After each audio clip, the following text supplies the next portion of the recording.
Aleluia, aleluia, aleluia, aleluia, aleluia,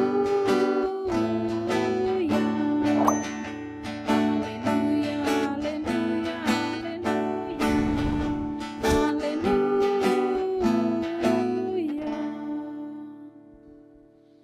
O Senhor esteja convosco. Ele está no meio de nós.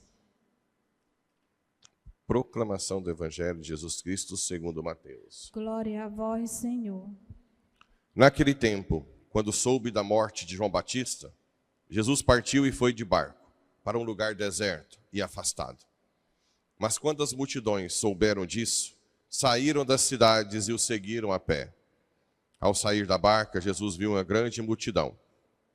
Encheu-se de compaixão por eles e curou os que estavam doentes.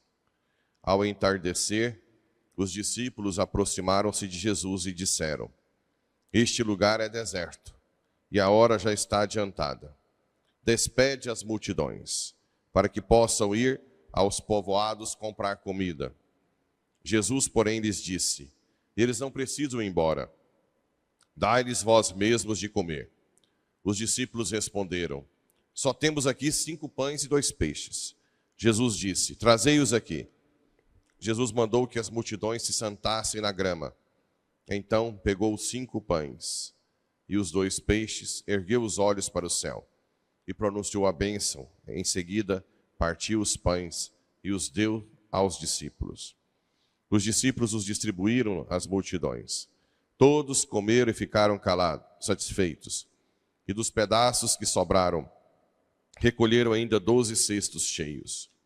E os que haviam comido eram mais ou menos 5.000 homens, sem contar mulheres e crianças. Palavra da salvação. Glória a vós, Senhor. Caríssimos irmãos e irmãs rádio ouvintes que nos acompanham pelas redes sociais. A primeira leitura de Números é aquela em que o povo, no meio do deserto, indo para a terra prometida, começa a se lamentar da comida que tinham na escravidão do Egito. É importante escrever essa palavra, falar essa palavra. Escravidão. O povo queria ser escravo. Eles tinham para comer o maná, que servia para cada dia. O maná, que é o pão do deserto, que veio do céu, que é prefiguração da Eucaristia. Lembra em João capítulo 6, depois da multiplicação dos pães, em que Jesus começou a falar: a minha carne é verdadeiramente comida, o meu sangue, isso escandalizou. E muitos discípulos iam embora. O maná, que era motivo de briga no Antigo Testamento, no Novo, a Eucaristia também. Até que Jesus fala para os apóstolos: vocês também querem ir embora? Aí Pedro diz: só tu tens palavras de vida eterna. Ok? Então sempre o maná, a Eucaristia, é um divisor de águas. É aqui que você separa os neném dos que vão realmente crescer na fé. A fé na Eucaristia. Tanto no Antigo Testamento, o maná, quanto no Novo Testamento, a Eucaristia, João capítulo 6.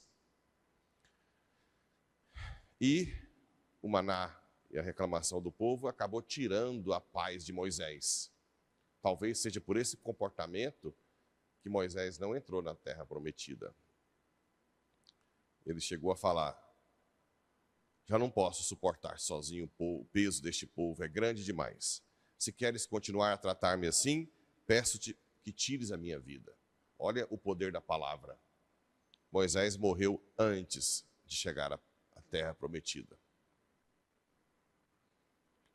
O poder da bênção e da maldição, da boca. Nós temos que tomar muito cuidado com a língua. Muito cuidado, né? Porque a nossa palavra nasce do intelecto, que é ligado também ao Espírito Santo que está dentro de nós. Então vejam os conflitos daquela época, como são análogos aos conflitos de hoje.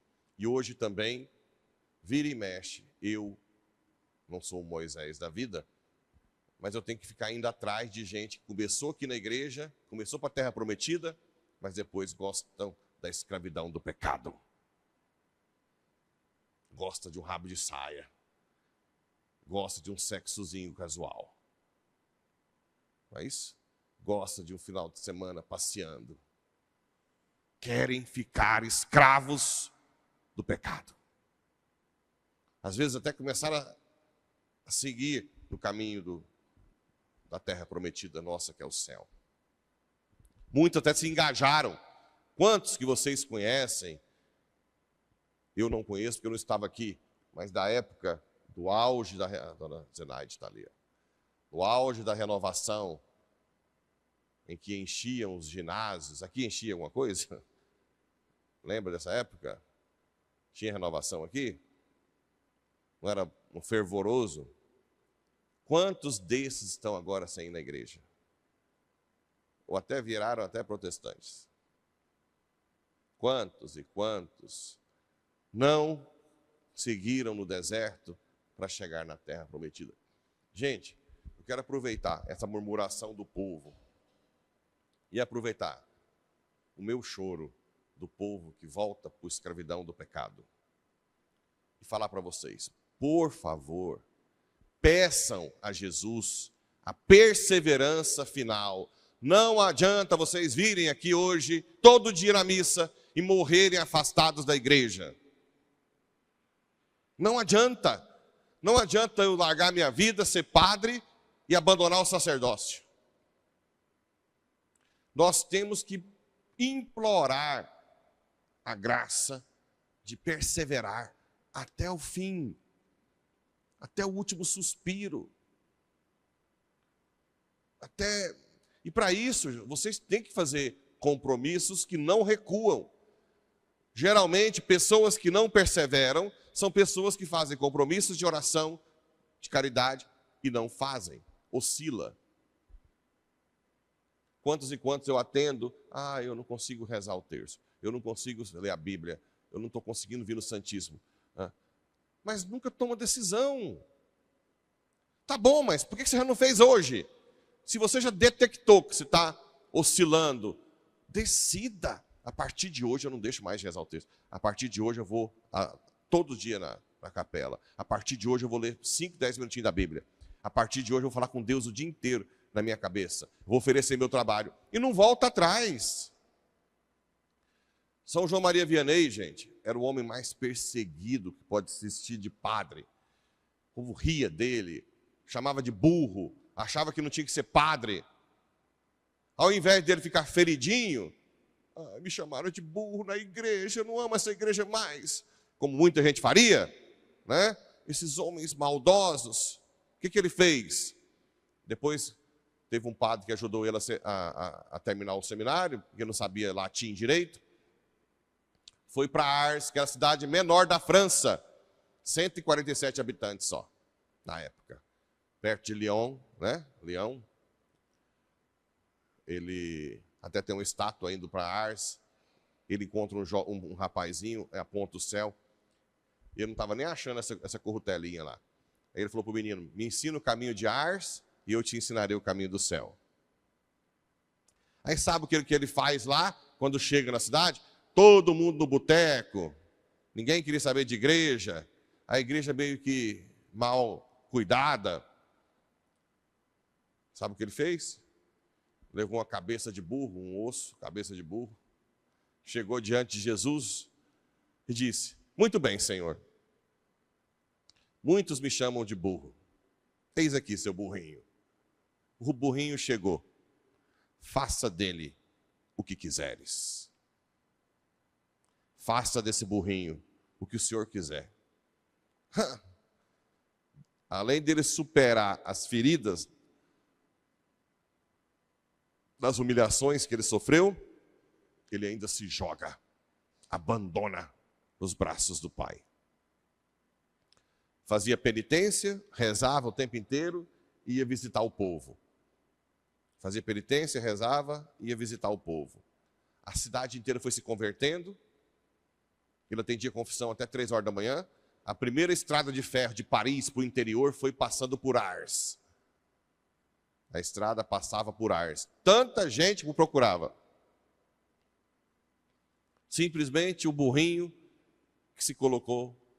Então, olha só qual que é o caminho de santidade. Como todo mundo chamava ele de burrinho, então orgulho ele não tinha, vaidade. Se ele não tem vaidade e se abandonou nos braços, na verdade, quem agia nele era o Espírito Santo. Sim ou não? Sim, claro. Então, pegue o exemplo de São João Maria Vianney. Ao invés de você pegar suas feridinhas e ficar meditando, fulano me chamou, fulano me ignorou na igreja. Pega isso e fala aqui, Senhor, sou eu, essa pessoa que todo mundo fala. Mas faça de mim o que o Senhor quiser nessa sua igreja. Você não vai ter um monte de santo aqui. Muitos, muitos e muitos, né? E aí, para contrapor o maná que o povo reclamava, a igreja coloca a multiplicação dos pães em Mateus, em que o povo com fome recebe o pão da multiplicação dos pães, o milagre. E aí o povo sacia, fica feliz, porque na verdade eles estão com sede da palavra que Jesus, aqui ele está na montanha, né? A palavra que Jesus fala. Eles não estão tão preocupados. Aqui é um povo que quer estar com Jesus, né? Um povo que quando dá os pães, saciam e ouvem a Cristo, seus ensinamentos. Não só de pão vive o homem, mas de toda palavra que procede da boca de Deus. Nós temos santos da igreja que viveram só da Eucaristia. Inclusive tem um amigo meu em Minas Gerais, em Rio das Pombas, que divulga a devoção de Lola, uma senhora, né, que teve um acidente e não conseguia, vivia só da Eucaristia por anos e anos e anos. Está lá no processo para ser analisado, para ser, acho que já é serva de Deus. Nós temos outros santos que viveram só da Eucaristia, para mostrar que só Jesus é suficiente para nos manter vivos o tempo que Ele quiser. É dele que vem a vida e para Ele que nós voltamos. O resto é tudo futilidade, né? Então, a essencialidade de Jesus na Eucaristia. Os santos provam isso, a grandeza desse mistério que nós temos à nossa frente, e tão poucas pessoas, as pessoas não valorizam um mistério tão grande como esse. E hoje, no dia do Padre, vamos pedir também essa graça, que São João Maria Vianney interceda para que muitos padres se rendam ao mistério da Eucaristia. Grande parte dos milagres eucarísticos foram padres que tinham dúvida se Jesus estava realmente aqui. Lá, o milagre de Bolseno Orvieto, que virou sangue, carne e pingou. O milagre de Lanciano também era padre, ele estava duvidando da Eucaristia, ele foi celebrar a missa embaixo assim. Em Lanciano tem uma capela embaixo, toda cheia de pedra que eles mantiveram até hoje. E a Eucaristia se transformou em corpo e sangue, carne, né? Era tecido, está até lá hoje no ostensório, tecido de coração. Interessante que todos os milagres eucarísticos, o sangue é AB positivo, o receptor universal, tá? Todos, é o mesmo sangue de Jesus. E geralmente eram padres que tinham dúvida. Teve um outro milagre que o padre colocou a Eucaristia dentro de um breviário. O breviário é aquele livro de oração. Quando ele abriu, estava sangrando, porque ele não confiava tanto na presença da Eucaristia. A gente vê que realmente o divisor de águas para ir para o céu, para a terra prometida, é a fé na Eucaristia, é a devoção eucarística. Por isso que eu estou querendo o mais rápido possível, mas está travando, de colocar o ostensório aqui na capela e um santíssimo aqui embaixo de Jesus, para que vocês cheguem na hora da missa e possam ficar de joelho rezando, né? Apesar que já fica Jesus exposto também no domingo, mas ter sempre essa possibilidade de estar em contato com a Eucaristia. Se você se une a este pão que vem do céu, a Jesus vivo, duvido que você daqui a uns dias, ou daqui a uns anos, quando voltarem para a Una, onde está fulano? Ih, padre, vem mais igreja mais não. Ih, mudou de igreja. Pelo amor de Deus. Deus queira que isso não aconteça.